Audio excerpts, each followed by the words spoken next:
Ndabaramukije inshuti bagenzi mudukurikiranira aho muri hose ku isi. Iyi ni Nest TV, ijwi ni ryanzo isaba Etienne. Uyu munsi twagiriwe amahirwe turonka umutumire umusore twari tumaze iminsi tumushakisha gose kubera ko impano ziwe zo kuvuga ibintu no kubisigura ukuntu twari tumaze iminsi tukurondera, ariko noneho uno munsi rero twagiriwe amahirwe turamuronka. Twizere ko hari byinshi tugiye kumungukirako, ariko imbere yuko mvuga uwo ari we, mu Kirundi bavuga ngo umugabo atari so ntumuvuga izina. Reka ndamuha akaryo atwidondore atubwire n'icyo akora. Ariko nawe ntabwo uri umututsi. Yego. Ariko ko mwabivuze ko reka nivuge. Nitwa James Nirera. Ushobora kundaba ukavuga ati yoba yubatse. Oya, ntabwo ndagera mu gihe cyo kubaka, nubwo ubona physically bigaragara. Ariko ndi musore. Na cyane yuko mu migenzo yacu Abarundi tuvuze umwidondoro, ako kantu kenshi utagasize kumengo ntabyo wavuze neza. Siko n'ubu n'inkumi zicazumva ko kumbure uri ku isoko umwanya wose yo kubita simu. Ego, bishoboka ko byomera uko. Okay, James, uno munsi twagirwa amahirwe tubona wagendanye na Bibiliya. Bigaragare ko umuntu cyafise n'ikimenyetso nikikuranga cyane. Ego, uno munsi dufise utubazo twishi twibaza muri Bibiliya ati mbe ibi bintu birabaho, mbe ibi bintu banditse twobihuza gute. Hari n'ivyo dusoma bikaducanga, bigasaba bikaba ngombwa yuko turondera izindi nyandiko kumburi ahandi ziza kuzunganira no kuzuzuza. Ngira ngo mumaze iminsi mwumva ko hariho n'ikindi gitabo ngira ngo cyabonetse nkabijya ntabyo byanditswe sisi, hari cyo mubivuga. Ego, narabyumvise uyu Rocky ariko arabivuga. Rocky ni uyu mugabo tumenyereye asigura amafilime. Ego, ni umunyarwanda. Asigura amafilime ubu asigaye azwi ku izina ry'agasobanuye. Ego, nabyumvise abivuga avuga igitabo cya Eliya n'icya Enoke. Ego, ko ari ibitabo bitagiye ahagaragara ariko ko biriho. Muremeranya nawe none? Bo, kuvuga ngo ndemeranya nawe cyangwa se sinemeranya nawe, uruhande rumwe kwemeranya nawe, urundi ruhande sinemeranya nawe, kubera ko ibyo yavuze bimwe byo muri byo hari naho byavuzwe muri Bibiliya. Ego, bakavuga ukumva ba Petero cyangwa se izindi ntumwa zashoboye kuvuga ku bya Enoke kandi zitariho mu gihe cya Enoke. Zashoboye kuvuga ku bya Eliya kandi batariho mu gihe cya Eliya. ego, Icyo ni kimwe gituma no kwemeranya nawe. ego. Ahandi naho ni ku bindi bintu biba bikiri mu mahishurwa, bitarahishurwa ariko biba bitarahishurwa. Ibyo nabyo biba bisaba kugira ngo noneho umuntu abivuge yabitekerejeho, yabyumviye ko cyane. Ibyo ntawe uwo bihakana kandi ntawe uwo byemera. Ariko kutabihakana cyangwa kutabyemera nta cyaha birimo. Bo, kutabihakana cyangwa kubyemera nta cyaha. Uno munsi hari utubazo twinshi usanga twibaza ko tugiriwe amahirwe mukaba muri ngaha kandi mukaba muri mu bantu tuzi bakunda gusoma ibyanditswe. Hari utubazo usanga umuntu yibaza ku bijyanye n'ijuru, ku bijyanye byinshi ku bijyanye n'ukuntu mbe igihe Imana yarimbura Sodomu na Gomora, mbe igihe haba umwuzure kuri Nowa, mbe Shetani yarihe, mbe burya kwitamurinduye. Ugasanga utwo tubazo ni twinshi. Hari utubazo usanga umuntu yibaza nk'igihe Shetani Imana muribuka ko muri Yobu ageragezwa na Shetani, Imana yaramubazije ngo mbe Shetani uvuye, ngo mvuye ku isi. None nimba yaravuye ku isi birumvikana ko ashobora kuba yaratashe. Umuntu akiyumvira ati none abahehe, yarabahehe, yaratashe. ariko mbere yuko twinjira muri ibyo byose ibi n'ibindi bavuga ngo burya hari ikintu tuba twibagiwe, urufunguzo. natekereza ko yera ari butubwire. Ego hari urufunguzo rero icyo bita isengesho, ariko rufunguzo rwugura umuryango w'ijuru. Nibaza ko aricyo tuwuheramo, na cyane cyane ko ni muri Matayo 16 umurongo wa 16 hari aho Yesu yari agendana ari kumwe n'abigishwa biwe, barababaza ati ngo mwumva no baba bavuga ko nitwa nde? Bamwe baravuga ngo uri Yohana Umubatiza, abandi baravuga ngo uri wavugishwa n'Imana. Hama mu nyuma Simoni Petero niwe yaje kubwira ko neza inyinshi Yesu acamubwira ngo igihe Simoni Petero acamubwira ngo uri Kristo umwana w'Imana. urahiriwe ariko ngo ntabwo iryo jambo ari we uryibwiye rifise aho si w'inyama n'amaraso ariko ni kuvuga ko rero muri iki kiganiro tugiye kugira nitwasoma ijambo rigahuza n'ibyanditswe, abaryumva bazaba bahiriwe kuko atari w'inyama n'amaraso azahishuwe, kumbure ni mwuka. Ego reka ngira nsaba icyo dusaba rero rwa rufunguzo rero murakoze.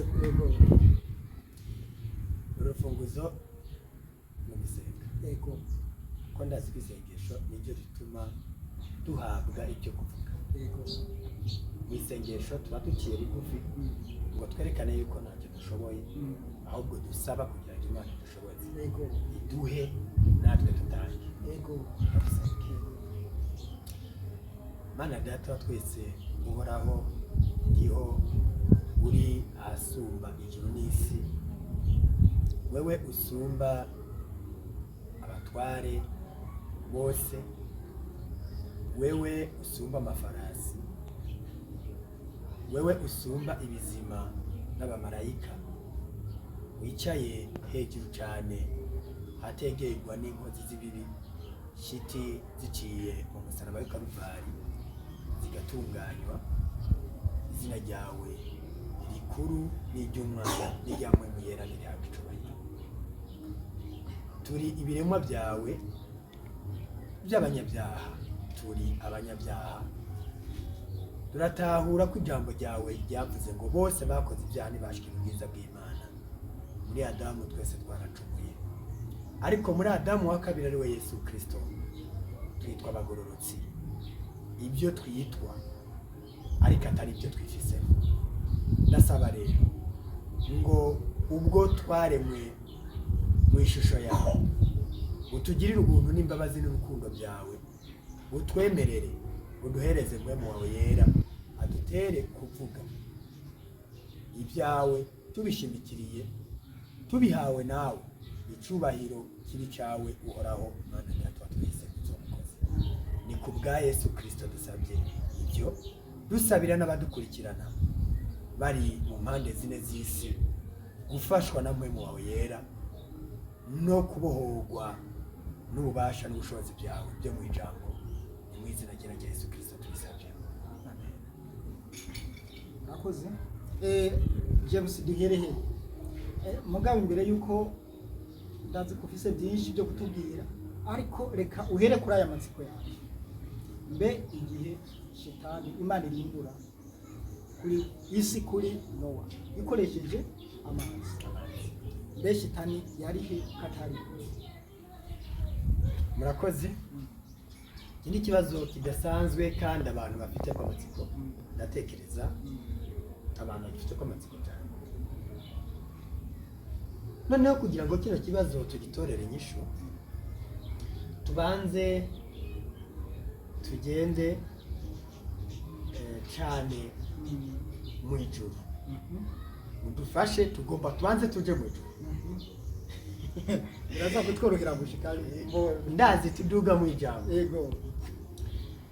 Igihe Imana yari yicaye mu ijuru, ibiremwa by'impwemu byose bimeze neza, Lusiferi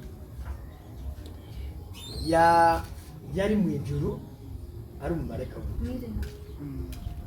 Uyu Satani wavuze ni izina yaje gufata, yaje kuroba inyuma y'intambara yari ibereye.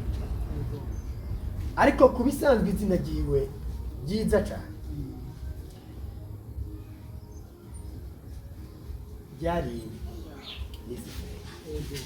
Lusiferi byasigura ngo marayika w'umuco nk'uko tubibona mu gitabo cya Ezekiyeli igice cya 28. Ubwo muri icyo gice bavuga mu bintu byinshi kumbure tutagiye kugira ngo twinjiremo kuko atari byo uno munsi twateguye kwinjiramo, tuzobironderera ubundi mwanya nabyo bitashoboka. Aho havuzwe amajambo ngo wari umukerubi ushanje amababa wacuragiza hagati y'amabuye yaka, yari umumarayika arongora abandi bamarayika. Noneho intambara imaze kuba mu ijuru iturutse ku kuntu ngo ibigabitemo byamubonetse, Mikayeli arahaguruka. Uyu Mikayeli nawe ni umumarayika ariko ni Kristo. Daniyeli igice cya 12 ni Kristo niwe Mikayeli. Ku bisanzwe tugiye kubyinjiramo, ariko hari abamarayika batanu bakomeye bakorana n'Imana. Iyo nayo ndumva ni iyindi nsanganyamatsiko. Ni iyindi nsanganyamatsiko. Ndazi ko tumenyereye Mikayeli, Gabriyeli gutyo.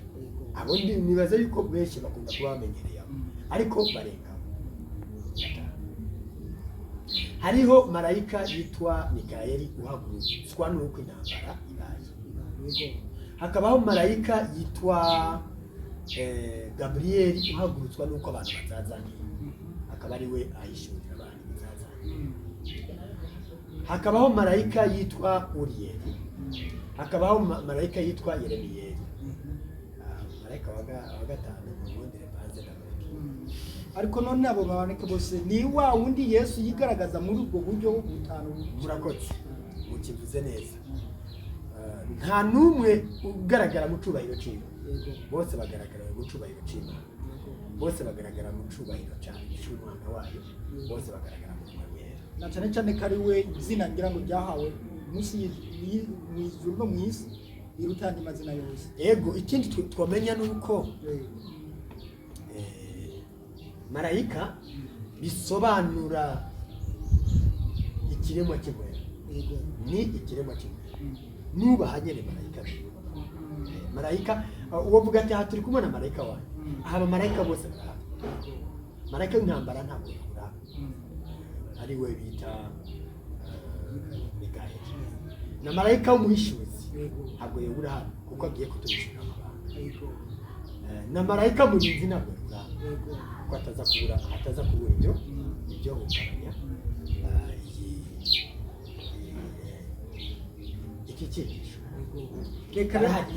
Rero nariko ndakwishura ku cyaki. Intambara imaze kuba yarakorowe ahitira hano kwisi. Marayika nakubwiye ko ari kiremwa kimwe na Satani ni kiremwa kimwe. Kumuzure rero imwe mu ntabwo yari gushobora kuvuga kiremwa kimwe nuko bimeze. Okay, none reka tufate tuvuge ku cyo tugijana n'iki cyayo.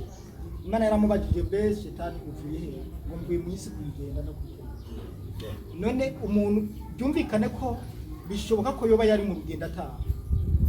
Sinzi ko iyo pica muyibona, ariko amaza kumenya ngo yaravuye nk'ahantu mugabo yerekeza ahandi hantu. Tuje mu ijambo Bibiliya ugiye kuraba muri Yobu kiriya gice cha tugeze mu ijambo ry'amabanga ariko kubera ko isohere yawe kari ko kibizana yo ntacyo n'ahandi turahagira. Yego mu ijambo ry'amabanga. Noneho ibi bintu biri mu gice cya mbere cya Yobu. Ndaza kubyishyuza. Ntabwo Satani yari karagenda ahubwo ngo ku murongo wa 6 wanditse ngo umunsi uri izina abana b'Imana baje bashengereye uhoraho kandi na Satani yazananye nabo aje gushengerera iki. Abana b'Imana bari bagiye mu rusengero. Ikikumbure nacyo tukigaruka ko turiko turavuga urusengero rw'Imana n'iki. Urusengero rw'Imana n'iki. icyo ni ikindi kirekire n'ikindi Mugabo- kirekire mugabo- rero eh, abana b'Imana ngo baje gushengerera uhora ngo byumvikane ko ari Na nko Satani. kudusanzwe tuza gusenga mu masengero kumbura canke si ibyo bariko birenze ibyo Yego. icyakora birenze ibyo. ariko aho mu gitabo bariko berekeza ku cyaha aha mu gitabo bariko berekeza uburyo noneho muri yo bariko bavuga uburyo umugororotsi apimwa ageragezwa uburyo kugira ngo umugororotsi yeme gukora umugororotsi iyo bica imana irareka na satani agakora irareka na satani agakora kugira ngo noneho ama epreve sinzigere nabyita ni kuvuga ibipimo ibipimo noneho kugira ngo ibipimo na satani ubwiwe yizanira ibipimo yamupimisha yego rero mu gihe cy'uko umugororotsi yemerwa yego satani imana iramwitiza bitavuze yuko imwitiza nk'aho menga baravugana ukuntu bari bubigenze oya iramureka agakora ibyo ashaka gukora ku mugororotsi kuko hajya muri yobu yavuze ngo wabonye umugororotsi wanjye yo mu yandi majambo imana rero niyo yamutanze twobivuga uko ko imana ariyo yamutanze ariko kandi twovuga ko imana atari yo yamutanze byose biravuga birashoboka yego ariko none hajya ahantu havuga ngo wabonye ngo umugororotsi wanje yobu bisigure ko imana yari imwirata nako yabona ko kumbure agororotse kubisanzwe yobu nta nubwo yari umugororotsi ariko hari ibintu imana iraba igashobora kukwita umugororotsi tuje kuri nowa ngo mu bantu bose bari ku isi imana yabona nowa ariwe byumvuye ni kuvuga rero nibyo nagomba mpamvu ndakubaza kuko hari hano mu bari mu isi nawe ugororotse kandi nawe uri no mu isi no mu baroma uko hari ahantu havuga ngo bose bakoze ibyaha ntibashikira ubwiza bw'imana none imana imaze kuvuga ati wabonye umuntu wanje yobu ikamwirata nko nk'ukomeye ngo niwe muntu agororotse kandi bavuga yuko no mu ijuru atawuriyo ariko koko kandi ngarutse no mu ijuru ntawuriyo ijya ndirimbo ikigaruka ikavuga ngo atari uwogejwe n'amaraso y'umwana w'imana umugororotsi ariyo none ariko ikindi kibazo ngiki abantu bakunda kuba badafise umuco ku bijyanye n'ijuru iyo bavuze ngo no mu ijuru yoba ariyo mu ijuru ikibazo wakwibaza mu ijuru ni icyo tuhava tukigirako urakimbikiye ntabwo ndakikubaza ngiye tumenye mu ijuru hari mbo reka dufatire kuri iki kintu rero ngo ntawe uri mu ijuru mu isi nta mugororotsi ariyo kandi ntawe uri mu ijuru mugabo akashaza ngo ukiretse uwogejwe n'amaraso ya Yesu reka mfate kuri aba bakurambere bacu ba Enoke twatagiye tuvuga igitabo cyiwe yagendanye n'Imana imyaka 300 Imana ibona yuko bitabereye ko aba mu isi iramujyana none Enoke ko Yesu atari bwaza apfire ku isi ngo yotswe n'amaraso yiwe biri gute murakoze cyane mukomoje ku kibazo abantu baba bafite ko amatsiko mu gitabo uwipfuzwa ibihe byose icyigisho cya 73 iki gitabo uwipfuza ibihe byose ndazi ko mudukurikiranye muri ku isi mu mpande zine z'isi zitandukanye wenda tuzoshobora kubishyira no mu ntuzenya mu ndimi kugira ngo bibagereho iki gitabo rero mbanze ndababwire impamvu tukikijije kuri iki kibazo bagije iki gitabo cyanditswe n'umudamu yatoranijwe akiri inkumi abyivugira mu bitabo byiwe ni umudamu azwi ku izina rya Ellen G. White ni umwanditsikazi w'umunyamerika uyu yari umumetodiste libre ariko nyuma aza kuba umwadventiste sema umunsi wa mbere dise cumi juni kari bwaje ikari bwaje akongera ngo kagiye kuboneka mu kagiye kuboneka hama mu nyuma baba abadventiste 17e jour bahawe ubutumwa n'uwitwa Joseph. Joseph we yari amaze kumenya icyo bita isabato, kivuga ngo isabato. Ntabwo tugomba gushingira ku by'iminsi kuri ibi turiko turavuga, kuko umusaraba ntabwo uri mu minsi, ntabwo uri mu macakubiri akunda gushira abantu amacakubiri y'amadini, yego, y'iminsi. Kuko Pawulo avuga ngo tukigira ibyo turaba ku minsi. Rero ntitumenywa ku by'iminsi, tumenywa ku bw'umusaraba.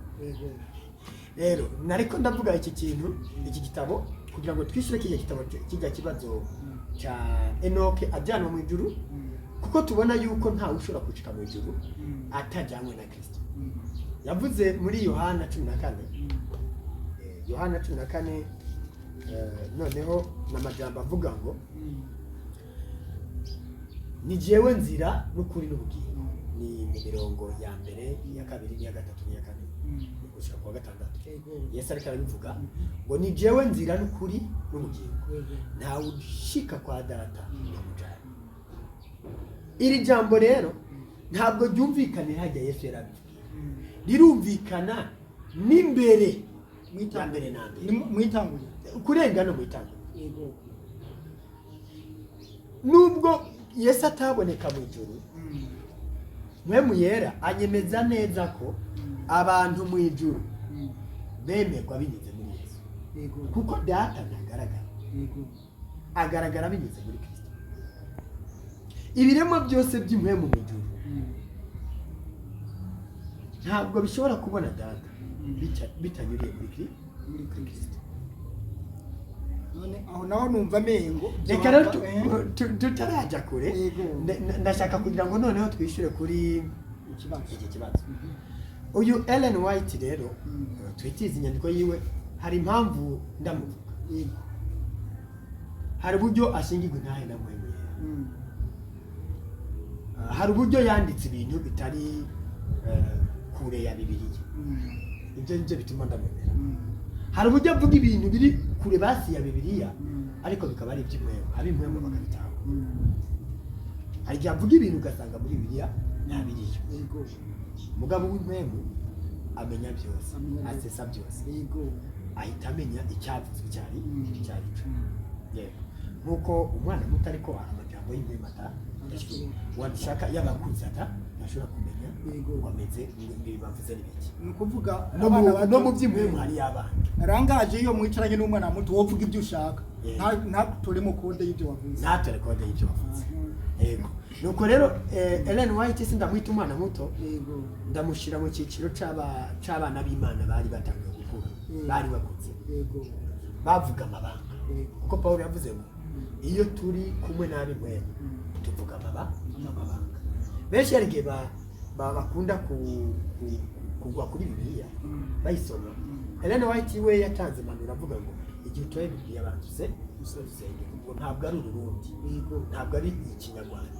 Bibiliya ntabwo ari Ikirundi, ntabwo ari Ikinyarwanda, ntabwo ari Igikongomani, ntabwo ari Ikinyarwanda, ntabwo ari Ikiaustralia, ntabwo ari Ikiaziya, ntabwo ari Igitaliyani. Bibiliya ni Ikinyejuru, ni ururimi rw'ijuru. Ubwo nubwo ubona usoma ubyumva, wumva mu Kirundi ubyumva, ariko si byo, birenze ibyo usoma. Niyo mpamvu bigera by'Igiheburayo by'Igiriki ni ibintu nyene byadufashije. Ni nk'uko Igiheburayo ni nko kumva Ikirundi. Uvuze Igiheburayo ku Giheburayo ni nko kuvuga Ikirundi ku Burundi. Mugabo ibyo uvuze amabanga na code na message ukaza kwitahuzwa n'ijuru neza cyane. Kode ni imwe ku Baheburayo, kode ni imwe ku Barundi, kode ni imwe kugira ngo utahure. Rero nako ndavuga kuri uyu muri cya cyigisho rero cyo mu wifuza byose cyane ya gatatu, harimo amajambo yanditse avuga ngo kuva kera hose kuba kuri badamu inzira yari Kristo Yesu, gushika no kubatarabaho inzira ya Kristo Yesu. Na Enoke rero yakijijwe n'amaraso ya Kristo. Urumva ko ari iby'Impwemu, akijijwe n'amaraso ya Kristo kandi Kristo atarabaho.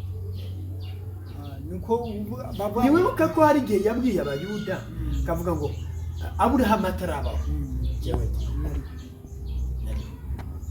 biratahuye kandi Aburahamu ngo yabonye Yesu yego igihe yari agiye gutanga kw'ikimazi umwana wiwe yamubonye mu ipica y'umwotsi wari kuduga abona Kristo maze yongera mubona muri jana ni kuvuga ko bijya bimazi rero byose byatanga byose by'abari Kristo n'uyu munsi Kristo ari iruhande yacu yego kuko Kristo kuri iki gihe yumvikana mu buryo bw'imwe nubwo hari igihe yigeze kuba agenda ku isi babibona abantu ariko si bose bashobora kumubona ngo hari akantu mwakomeje kumuvuga ko Imana no mu ijuru yihishe none Imana koko uko tumwumva yoba ibaye ahantu yihishe ese izo kwihishura ese bizogenda gute murakoze kubera ko Yesu yabivuze neza muri Yohana igice ca 14 Yohana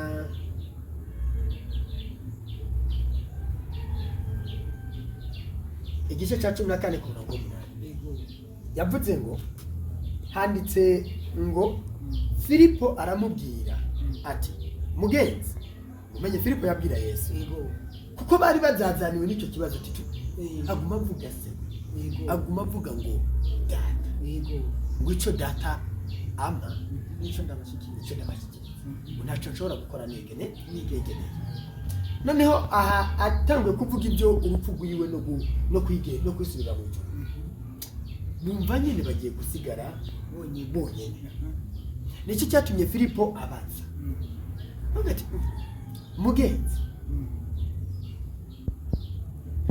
twereke so bizoba bihaye Filipo agira amatsiko nk'uko nyine bagize ndaza abantu benshi ku isi bashaka kubona Imana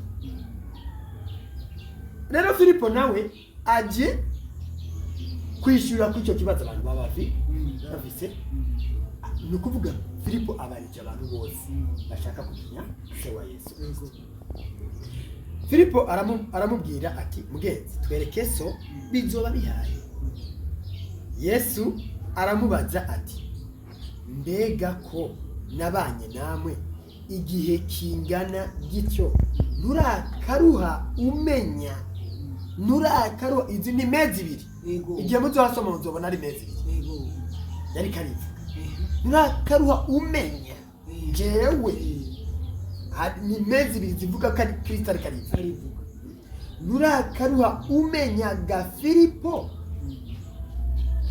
ntabwo uraruha umenya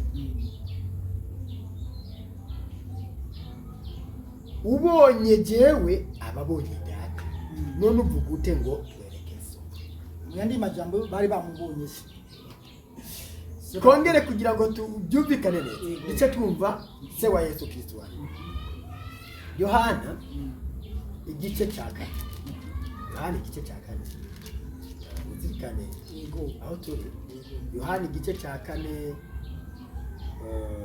ku mirongo hariya ku mirongo ya 22 reka duhere ku murongo wa 21 Yesu aramubwira ati nizere nyina wanje aha ni hahandi Yesu yahuriye n'ujya mugore ku iriba kandi bari bafite amacakubiri bamwe batini kuri uyu musozi Gerizimu abandi batini Yerusalemu Yesu ariko aramubwira ati rero ibyo by'i Yerusalemu no kuri uyu musozi bikure mu mutwe reka kubyiyumvira arambwiye ngo nyizere nyina wanje Yesu amubwira ati nyizere nyina wanje amwise nyina wiwe ujya mugore urabazi ko yari umuntu w'umumaraya ariko dore Yesu ageze igihe amwita nyina wiwe tuze twirinda rero hari gushobora kubona indaya iyo Kristo ashobora kugira mu gihe yita nyina wiwe bivanye n'umugeza amazi nicyo kumbure tuzakigaruka ko ati nyizere nyina wanje igihe umenye ko turiko turashaka kumenya se wa Yesu Kristo Filipo wumvise ukuntu yego n'ukuntu Yesu yamwishuye hano naho agomba bivuge kuri uno mugore amubwiye ngo nyizere nyina wanjye igihe kijya kuza si kuri uyu musozi canke i Yerusalemu muzosengera atangiye kumukuramo amacakubiri y'uturere ndazi ko ku isi hari abantu benshi bafite amacakubiri y'uturere ati twebwe turi abanyamerika twebwe turi abanyaburaya twebwe turi abanyafurika benshi ibyo bakabihagarara ariko ibyo ntabwo aribyo dukwiye guhagarara dukwiye guhagarara munsi y'umusaraba gukuraho amacakubiri ego hari n'igihe abantu bavuga amadinita ngo twe dusenga mwiri natwe dusenga mwiri twe turi mukuri ariko ibi byose Yesu abikuye mu no yego mwebwe musenga ico mutazi atangwe none kumubwira niba mugihagaze kuri ibyo by'amacakubiri mwarayobye musenga ibyo murasenga ntababwiye ko badasenga murasenga nibyo ntabwo bayobye ababwiye ko basenga gusa ibyo batazi ntabwo bayobye bitandukanye ntabwo bayobye ariko gusa nuko basenga ibyo batazi nubwo basenga ibyo batazi urumva aka kantu bwako gashobora kukujyana ku Mana yego Imana nayo bazi ariko barayisenga batayizi aciye bivuga ngo mwebwe musenga ibyo mutazi tweho dusenga icyo tuzi yego tweho Yesu yishyize mu mugwi munini sinzi niba yarashizemo n'abandi ariko reka tureke kuca tweho dusenga icyo tuzi akise icyo tuzi tugiye munsi garira zina atwo kumva ari oya ikintu ego twe dusenga icyo tuzi iyi nico bita figure de style yego neno ni ijambo ry'imwembe mumenye ko tuko turasoma Bibiliya y'imwe yanditswe mu buryo bw'imwembe twe dusenga icyo tuzi no kuvuga Imana rero yayigereranije n'ikintu yayigereranije n'ikintu wibuke ko no kuri n'igihe Imana yari ishatse guhamagara uyu Paulo akiri Sawuli nabwo ngo n'ikintu nirobanuri babyumvise ubwo rero turi ibintu Imana itubabarire cyane ntabwo tubizi uko idufata ariko niyo izi icyo yaguze turi bumva rero turiho dusenga icyo tuzi kuko agakiza gaturuka mu Bayuda Yesu natwe yari umuyuda ariko ntabwo yari umuyuda iryo jambo raryumvise Yesu yari umuyuda ariko ntabwo yari umuyuda bivuze ngo iki tujya kwa Aburahamu asanga Melikisedeki akamuha ikigira 10 cy'ibintu byiwe bavuga ko Melikisedeki yabonye yari Kristo burya Melikisedeki niwe Kristo yasanganiye yagira karonda ariko hano bavuze ko agakiza gaturuka mu Bayuda kuko ari wafise inyandiko zivuga ibya Mesiya bya Kristo kandi Kristo akaba azovukira mu Bayuda nico cyatuye kuba yavukiye mu Bayuda rero ntibisigura yuko ari uw'Abayuda n'uw'isi yose ariko ugiye kumurondera ngo murondera mu Bayuda ariko uyu munsi ntari mu Bayuda uwo murondera mu Bayuda kuko ari inyandiko zari ziri ego ariko uyu munsi ari isi yose nico aha 23 acavuga ngo ariko igihe kiza kandi kirashitse niho abasenga bukuri bazosenga data mu mpemu no mu kuri kuko data arondera abamusenga bameze batyo Imana ni mpemu kandi abayisenga bakwiye kuyisenga mu mpemu no mu kuri Imana ni mpemu bivuzwe na Kristo asubiyemo rya jambo ati Imana ni mpemu nani mpemu wayibona ngo reka mbe ndazigamya akajambo kari aho mwatangure kumuvuga muti mfate kuri ako kajambo ati impwemu Imana ni impwemu matubwiye ko na Shitani ari impwemu kandi bitari bishoboka yuko ashobora kurimbuka ujya munsi none ko hariho umunsi wundi uzi itegekanije Imana yaragiye ati zosubira kurimbuza amazi ariko nzorimbuza umuriro ese iyo mpwemu n'ubundi ntizorimbuka murakoze impwemu ntabwo izorimbuka ahubwo iki kintu kirakaze igihe Imana yatanga umwana wayo yagiye hano ku isi yishyira ko ibyaha byo bari ku isi none icyaha bipfana iki na satani? nuvuga ngo gerageje uko ndabyumva uraza kuko hajya mwigisha abaza icyaha ni ukuvuga yuko shitani ari we nyina w'icyaha, ari iwe sekibi. sekibi.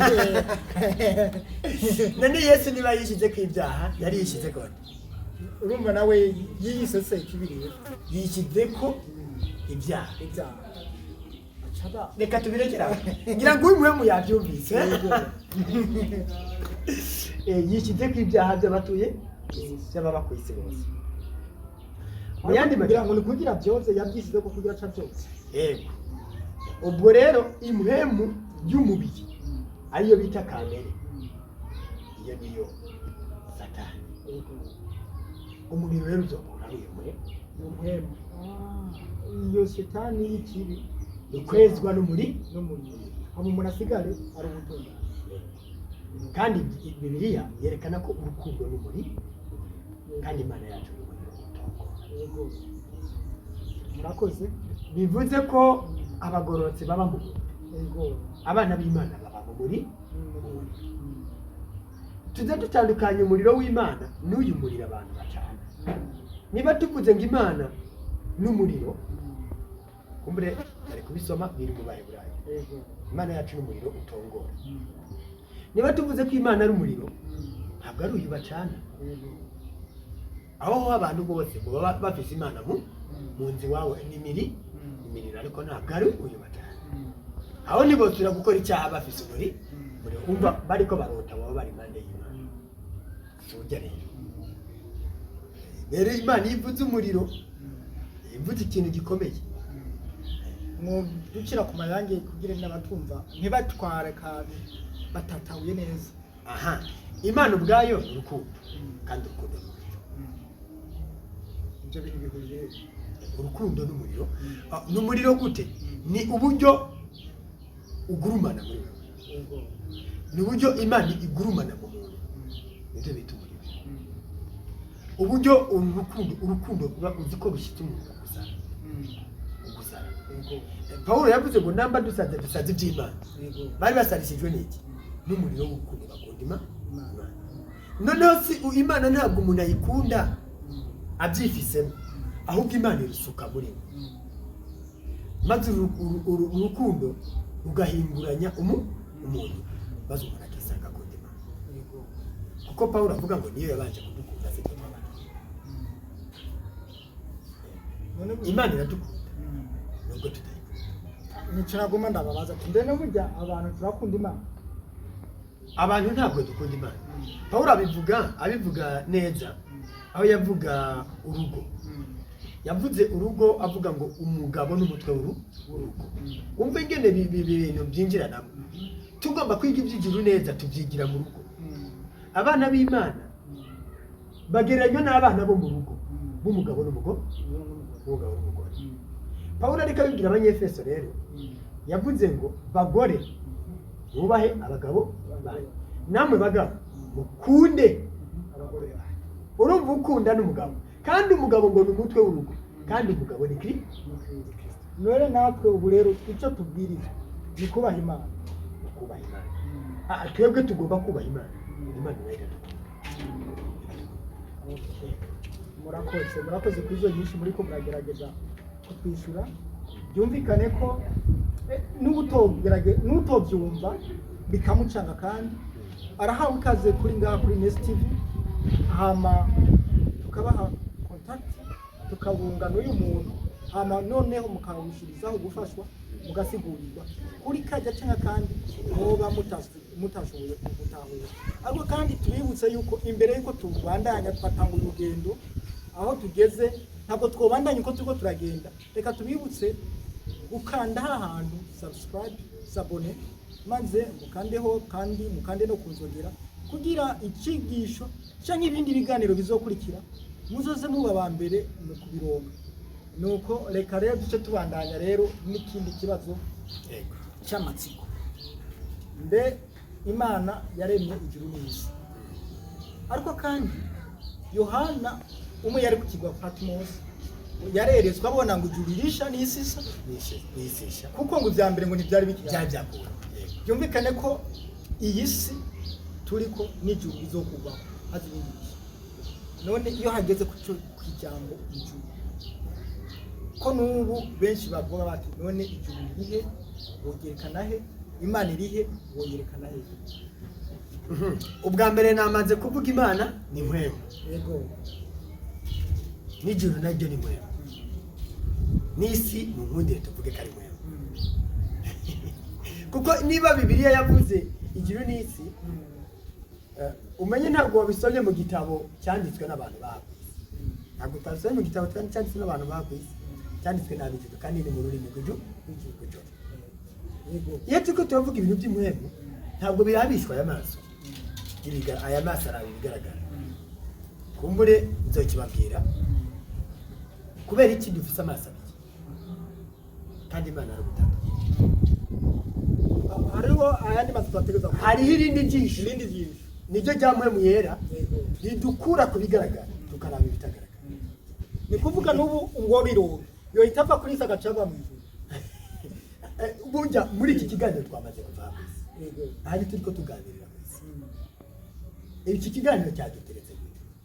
Niyo turiko tuganira kuko byanditse ngo aho babiri cyangwa batatu bateraniye, Yesu Kristo ni haba yabari, kandi Yesu Kristo ni igisumba ijuru n'isi. Aho Yesu Kristo ari niho mu ijuru. Ahantu rero ndumva yuko ari abantu batazapatahura neza, ariko ndabonye abantu babitahuye. Yego. Nidusubire kugira amatsiko kuri icyo. Nidusubire kugira amatsiko kuri icyo kintu. Yego. Yego. Gusaba kwitekereza ko mu by'ukuri twebwe ntituraba ku bigaragara, niko Pawulo yavuze. Ntabwo turaba ku bigaragara, turaba ku bitagaragara, kuko ibigaragara ari iby'igihe gito. Urabona uyu mwembe uragaragara, ariko ntabwo uzoramba ibihe bidashira, ni igihe gito. Ariko umwembe witagaragara ni Kristo, kuko ari uw'ibihe bidashira. Reka tuze kuri aka kantu rero tugasanishe n'iyo bavuze ari ahantu muri Bibiliya Imana, ijambo ry'Imana ryo rigaruka rikita ingo zacu ijuru rito. Niko biri. Nibyo. Uzi impamvu ryiswe ijuru rito? Nuko harimo data, hakaba n'umwana, hakabamo n'umwana, hakabamo n'ishitani. Data ninde? Ni Papa. Yesu yakunda gukoresha cyane aya majambo avuga ngo hari umuntu yari afite abana babiri, uwo ni se wabo. Nabyumva? Bibiliya ikongera ikavuga ngo niba umugore yoshobora kwibagirwa umwana ariko bibe kubibera. Niba Bibiliya ivuga ngo umugore ashobora kwibagirwa umwana ariko bibera, uhita wumva rero umugore mu rugo nawe aravuzwe. Mumenye neza ko turiko tuvuga amajambo y'ivyumweru, ugerageze kwigura. Niko ndasanisha ijuru n'urugo. Wari wambajije ngo ego ijuru rito, ijuru rito. Bivuze ngo ikintu bavuze ngo ijuru rito, nta gishobora kuba gikuru kitabaye gito. Ni ukuvuga urugo twogwita nk'umwana w'uruyoya w'ijuru. Ijuru ni iki rero? Uburyo urugo rukomeza rutera imbere mu rukundo n'amahoro n'umunezero, kugira neza no kwihangana n'ubugwaneza. Ibyo ubwabyo ni byamo cyangwa uko niko rukomeza ruga riguma ariko ni muri aya majambo agomba kugira ngo none wumve uburyo urugo ari ijuru rito ku kibazo twari dufite cyitwa ijuru.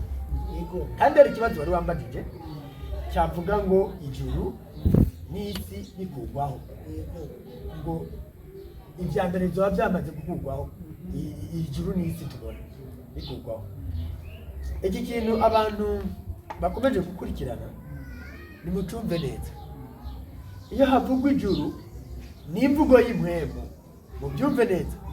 Ellen White yaranditse mu cigisho cya 34 mu bivugiye byose, aho yavuga ngo iyo tugeze mu buruhukiro bwa Kristo, ijuru ritangurira hano ku isi.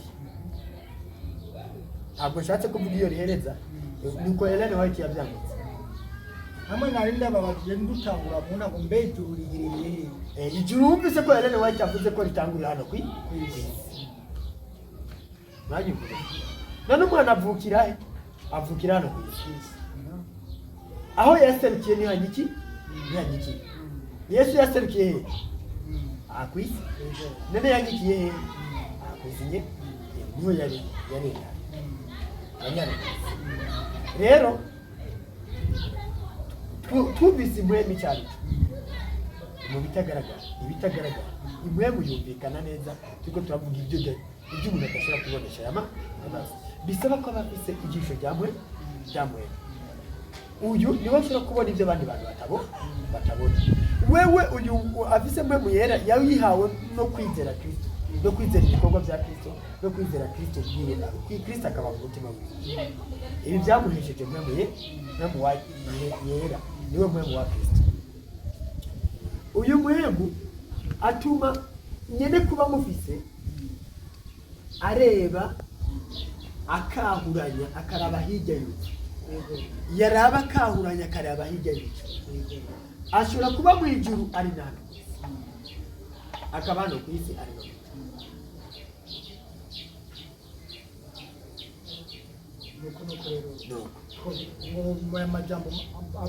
muri make nuko hama ukuntu ibyake isi ya kera ariyo yindi turiko n'ijuru bizokugwaho ubwate nari ngomba kuvuga iki ufate nk'urugo rurimwo umuntu adashoboka jewe wo mu rugo sinashoboka bituma abo mu rugo bose babayeho atamaho jewe muri runo rugo sinshoboka sibyo bituma rero muri runo rugo jewe mbayemo bose babayeho mu mudurumbanyo no mu ngorane no mu mubabaro none kugira ngo uru rugo rube rusha nk'uko gwiki nije ngomba guhinduka nimba rero Bibiliya ishobora kwita ingo zacu ijuru ni kuvuga n'iza ngo zibanye mu buryo bwiza atangorane yego izo ngo zibanye mu buryo bwiza nizo zitwa amajiruma izo ngo zakira abashyitsi nimba hazuba kubicumbikira izo ngo zicumbikira abashyitsi mumenye ko abashyitsi abantu badutegereza mumenye ko abashyitsi aribo baza barimo abamarayika Aburahamu yakiriye abashyitsi asanga yakiriye abamarayika izo ngo rero ziba zikunda gucumbikira abashyitsi izo ngo zikunda kwakira abantu muri wa mutima w'urukundo bakabereka amahoro ari mu rugo abashyitsi bakaba batokwifuza kuhava yitwa inzu abashyitsi ntibabura guhamya ko bazakira hiswe ijuru kubera iki ijuru ubwabyo ni umunezero n'amahoro umuntu agiye aha isi naryo n'amakuba n'ingorane umuntu agiye ese ntashobora kuba kwitiranya kuba umuntu yageze mu ijuru rito kandi atageze mu ijuru rito mfatiye kuri aka karorero mutanze k'abashyitsi akashika mu rugo serugo na narugo bari mu njyane mu gakora babonye abashyitsi birengeje ko tubiri bagaca bituma babashyitsi bahitogera ngo hari heza hari ijuru rito kumbe atari ijuru rito nk'uko n'abandi y'amahanga n'abandi bantu ashobora kuba yumva kuko mfatije nk'abanditsi hari n'uwanditse avuga yuko hari uburyo bwo guhunga iyo wagize ibibazo wumva wadundugutse mu mutwe ugomba kwiruhukira urashobora guhungira we yabyise ijuru amajuru n'umwanditsi yitwa Mbere ushobora kugenda kunywa inzoga ushobora kugenda gushaka abagore ushobora kugenda no gutanga umuziki ugaca usanga wa muntu yageze mu rugo ugaca wirenza ku byo ingorane rufise bakaba bobyita ngo ni mu ijuru kandi atari mu ijuru nk'uko n'umuntu yoja kuruhukira mu busambanyi no mu biyayuramutwe yibaza ngo ni mu ijuru kandi atari mu ijuru murakoze cyane igihe umuntu ageze mu rugo doke hariho amahoro abantu bagira usanzwe ku isi turabana urugo uyu munsi ushobora kwirirwa mu ijuru bivuze uyu munsi bashobora kwirirwa bara amahoro ariko ejo bakaba mu ngorane bagashakira hari ibindi nokwinjiramo kanini kubera ko kumbure igihe kimwe tuzobigeraho umwe yigeze kuvuga ngo ibitwara abantu byose si imodoka n'urupfu rero ibiruhura byose si bimwe ariko biraruhura byumvise nijoro riraruhura mu rero uburuhukiro bwa nyabwo bukomeye ariko wowe kumva bavuga ati bayibaza yuko ubyemereye uvuze ati rero no kuba umuntu yagize ibibazo agacanganikirwa kino kwifatira kamwe nta ngorane.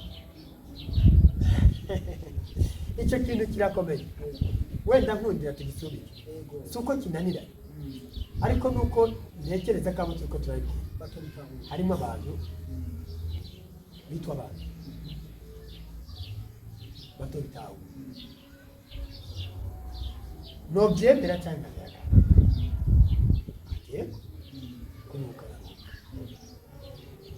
ariko ibiruhuko ikiruhuko cyo kugira kirabere mbega ni icy'iteka ryose biza kumuha ikiruhuko cy'akanya gato yongera agataha amastress y'akanya gato arahera mugabo ibibazo yongera agataha ariko ari ikiruhuko umuntu ashobora kugira kikaba ikintu bigashira mugabo si ku bantu bose wumve ko mu ijuru umuntu arajyayo umwe munsi ashobora kwirwayo ejo akirwa mu isi ubwabyo mu ijuru umuntu ashobora kwirwayo cyangwa se kandi bivuze igihe wiriwe utameze neza ufite amastress izo ngorane ni zose noneho uwo muti w'ingorane niryo juru abyumvise yakishura umuti w'ingorane niryo juru tugiye kuraba umuti w'ingorane rero niki nacyo cyane ko n'indi bavuze ngo uyihushe ngo uyiremereye ngo tucigira yose kabiri na umenye ko Kristo ashobora kuja mu kabari agiye kuronderera umuti wa nyawo ingorane muri mu kabari yagize zamuteye kuja mu kabari ariko Kristo akaja mu kabari agiye kumushakayo nacyo cyane ko ari wa mwungera ashaka noneho akamuronsa amahoro ya nyayo rero nta hantu nta muntu ashobora kuja Kristo agera ahantu hose no muri boîte d'or Kristo agerayo kugira gakureyo umuntu wazahajwe n'iki n'ingorane wazahajwe n'icyaha amukureyo niko yamanutse ava mu ijuru hahandi yaje avukira muri Mariya aza hano mu isi ni mu ngorane gusa ni mu musakirano kwibyiza nibibi mbere novuga cyane ibyiza ariko agobotora iki jewe munyabyaha James tuntu duteye amatsiko ni twinshi nohava ndakubaza byinshi bikaba byinshi cyane mbere tukiragira naho twatanga gato sinogenda ntavuze kimwe Imana rero ntabwo igomba guhindura isi ubutaka iri ntabwo igomba guhindura ijuru icyo kirere tubona ariko ikigomba guhinduka maze byose biba bihindutse umuntu niyahinduka isi n'ibyaremwe n'ijuru n'ibicu byose biba bihinduka byose bipfundikiye kubu ibya kera bizoba bishyize ibyasi ya kera n'igi bya kera umuntu wa kera kuko ubu arimo ijuru n'isi arimo ijuru hari igipande cy'ijuru mu muntu hari n'igipande cy'iby'izuba none ababyumva ko bashobora kugira amatsiko kumenya ibyo bipande ibyo ari byo bibasigurira gatoya bo isi mu muntu ni kane ijuru mu muntu isi mu muntu ni kane ijuru mu muntu umwe kimwe gishobora kuba kinini ikindi kikaba gito umenye ko kandi byimwe mu turiko turavuga ku ruhande rumwe ibya kamere bishobora kuba byinshi akaba ari byo biganza ibyimwe mu bikaba bike cyangwa ibyimwe mu bikaba byinshi ibya kamere bikaba bike hari n'ibyimwe mu bishobora kuba ari hafi ya byose ibya kamere bikamera nkaho ntabiha bihari ariko si uko bitari bihari. Hari n'igihe ibyakambere biba ari byinshi cyane, ibyamuhemu bikamera nk'aho menga nta bihari ariko si uko bitari bihari.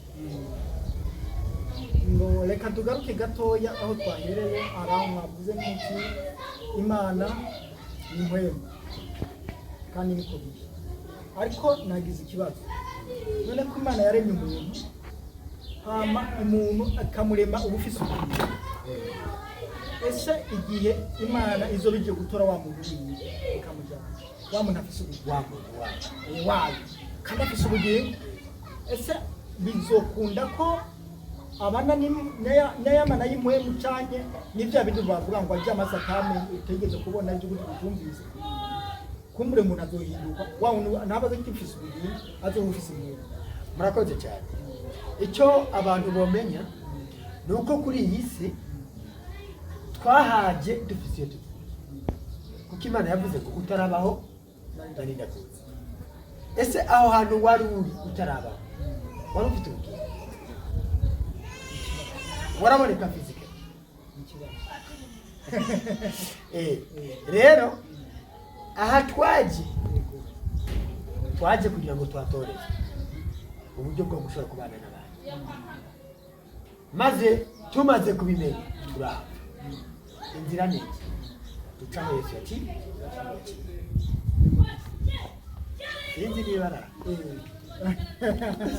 ariko abatwumva ngira ngo uhise mu byo ni kuvuga ko utuntu tuba dufite ni twinshi, ariko kandi ntabwo tumara twose mu mwanya muto twadusanzwe dufuze.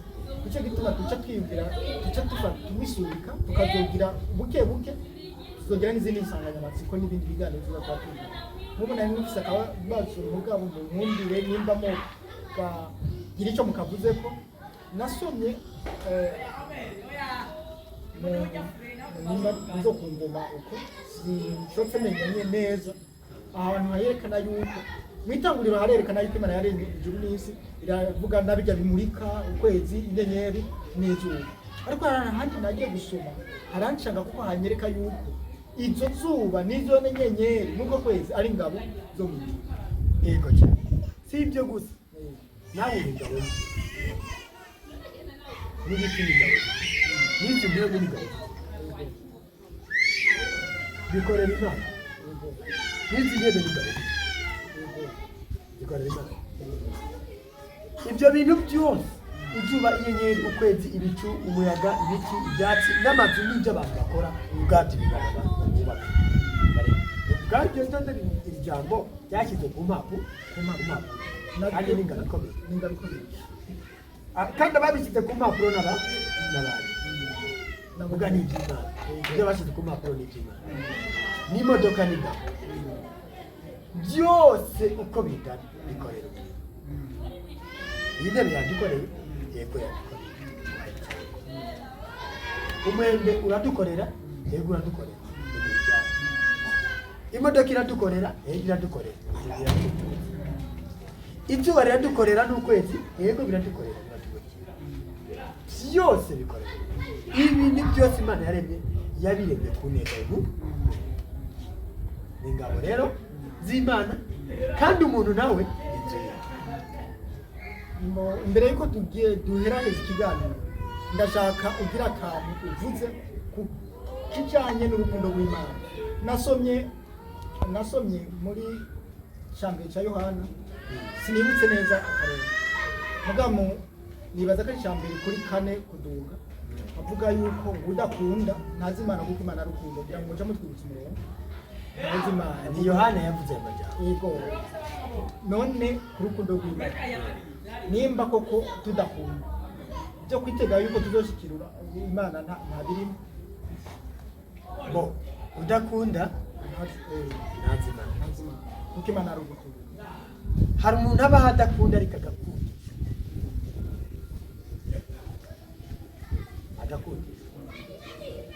Hariho udakunda kugeza igihe adakunda umurebe, adakunda igitoki, adakunda umuceri. Inzara ubwayo ishobora kumutera gukunda, kuko iyo turaba urukundo rw'Imana turaba turuza gake, ariko ruragutse cyane. twe dushobora gufatira ku gukunda yego ni byiza kandi niho uba ugiye kwita icyo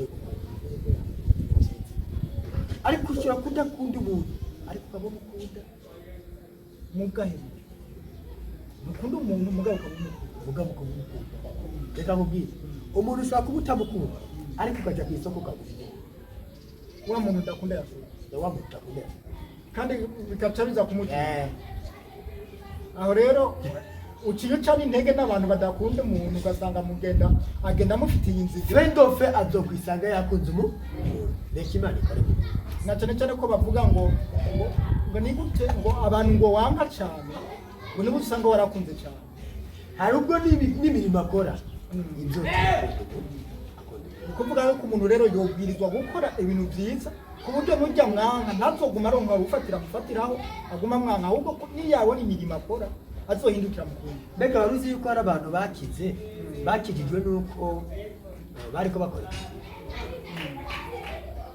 umuntu ashobora gukora ibintu bibi ibyo bibi nyine akora bikamubwiriza kandi si ngombwa ngo umuntu akora ibintu byiza ariko simbwiye abantu ngo bakora ibintu kuko gukora icyiza cyangwa ikibi ntibiva kuko tutarabategeka Imana izi impamvu umuntu akoze ikintu kibi izi ni impamvu umuntu akoze ikintu kibi kandi Imana ishobora kugukoresha wewe kugira ngo ukore ikintu kibi ariko muri icyo kibi Imana ibona ngo iki byaba ikintu cyiza nk'akarorero umuntu runaka ashobora kuwushaka ashaka kwegerana nabi maze Imana igahiga uburyo ushobora kurokoka kuko hari ibintu yamamagariye kuzuza ntaruzuza hari impano yashyize muri byo zitarakora mugabo n'umuntu yashavuriye igihe cyiwe cy'uko Imana imwisubiza kikaba kiriko kiragenda kuko ishavu nicyo bituma umuntu Imana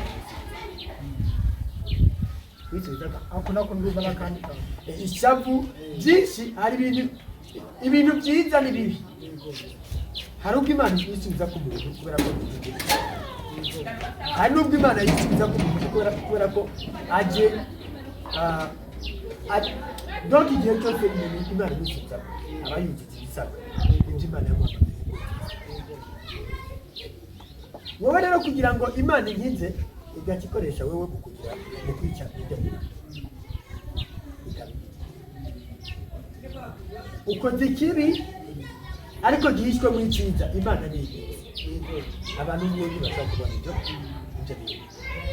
ni ibintu byabimwe nicyo gituma rero hari ibintu byinshi by'amabanga turavuga byinshi bishimikira ibyo bintu abantu bagiye bicwa n'abandi kubwo kurengera icyubahiro cy'Imana giserukira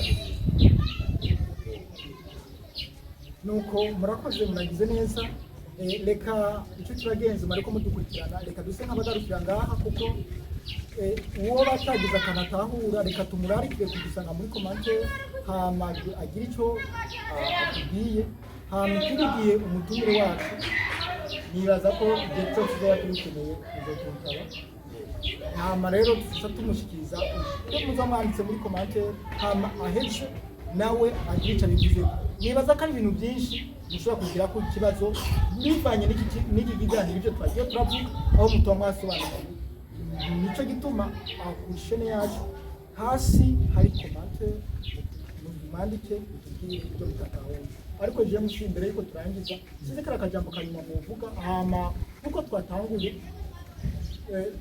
twugurira hama abariko turangiza murakoze hari ikintu agomba abwira abantu ndaza abadukurikiye muri benshi iyo turiko turavuga iby'imwemwe nimwihute kuraba ku bigaragara yego hari igihe dukora ku bigaragara ariko igihande kinini turiko tuvuga iby'imwemwe ibi bigaragara Pawulo yavuze ngo Imana yaremye ibikwiye kutagaragara kandi mumenye yuko ibintu byose ntibyariho kera ariko byariho ibyo bishatse kuvuga iki byariho mu ijambo ry'Imana mu ijambo ibintu rero bikiri mu ijambo ntibiba biraseruka iyo biserutse ijambo riba risohoje ibyo riba risohoje ibyo ryari riba risohoje ibyo ryari bibitse mudutunge rero. Hari ubwo muzosanga ibyo mwari mumenyereye atari ko twabivuze. Nimumenye ko abantu n'abantu barasabwa kumenya icyitwa mwemu. Mwemu avuga amabanga, mwemu avuga amabanga. Rero ibi mwumva bimenga ntibimeze nk'uko mwari mubyumva. Nimumenye ko ari ibyo mwemu, kandi ko mwari ko muganirizwa iby'imwe. Ni byinshi cyane tuzoshobora kubabwira, ariko uraba kubigaragara ntashobora kujyana n'uwo. Uw'imwemu abona ibintu bitaraseruka, kandi uw'imwemu ararenga kure ku byabaye. Ntashobora kubona umuntu yihishe umuntu hano ngo ace afatira hanye n'ibigumbagumba hanye. We arajya kure, akajya kuraba hirya y'urupfu, akabona wa muntu yapfuye ari muzi. ntagire ntamubabarire ntanamurire Wapi? Uw'imwemu afite umutima ukomeye mu Mana, ngira ngo nicyo afite umutima w'Imana. aho twohera tuvuga yuko n'intumwa ziriko zirapfa mu rupfu rwabo bagenda. Warabona ko banatwenga, bagenda. warabona ko banaririmba ngaho mbega nta kintu kigomba yego, kuko yabazi yagiye kandi benshi rero bakunda kuba bakangwa n'ibintu bibaho, ingorane, amakuba, ibigomba binze, ibyorezo n'ibindi. Oya, bimwemu byo ntibibakanga. No mu muriro bagenda baririmba bavuga bati naho Imana itatse. No mu mugobo w'intare baba bazi yuko barinzwe. No mu rupfu barashima. Nta gikuba gicitse kuri bo ngo none inzara inzoza. Oya, umuririmbyi we yigeze kuririmba ngo uratinya urupfu ruzoza imbere Yesu. Ngo hari ubwo uza wibaza ku byakazoza. Benshi bakunda kuririmba ngo hari ubwo uza wibaza ko azoza. Oya, ni ukwibaza ku byakazoza. Imwemu irambwira ngo turabuna umunsi, turwana urugamba rw'uno munsi, tuzogwana urw'ejo ntitwacikeje, kandi urugamba rwa hirya y'ejo rw'ejo hahise. Urugamba rw'ejo hahise ntabwo barahise. Urugamba rudukomereye n'uguno munsi, ariko n'uguno munsi ntirudukomereye dufite Kristo. Nuko reka tubashimire inshuti bagenzi bakurikiranye kuva mu ntango kugera aya masaha. Nuko Imana ibane namwe ibahezagire mugahora. Yego, reka dusozere nanone twese. Nta kindi twavuga Data uhoraho atari kugushimira. Niwe duhaye bino bintu, duhaye amahanga yose. Niwe duhaye bino bintu, duhaye isi yose, abantu badukurikirana. Ishimwe n'icubahiro n'inganji n'ibyawe. Twe turi abantu, ibikoresho byawe biremwe mu ibumba. Dufise ubutunzi mu nzabya z'ibumba. N'urukundo rwawe no kugira neza byawe nibyo dusabye ngo bitube ko bibe no ku batuye isi bose. Umusaraba w'i Karuvari ube hejuru y'isi kandi wikwegere ko abantu bose. Nta kindi cyubahiro cyacu dushaka, turagomba ko icyubahiro kiri cyawe uhoraho ubwa Yesu Kristo. Kandi uduha amagara mazima twebwe n'abatwumvirije, kandi ukomeze wuzuze kwizera mu mitima yacu, utwuzuze mpwemu wawe yera kundi gusha, kugira ngo duhuze n'inama n'ingiro na Kristo. Mu izina rya Yesu Kristo tubisabye twizeye. Amen.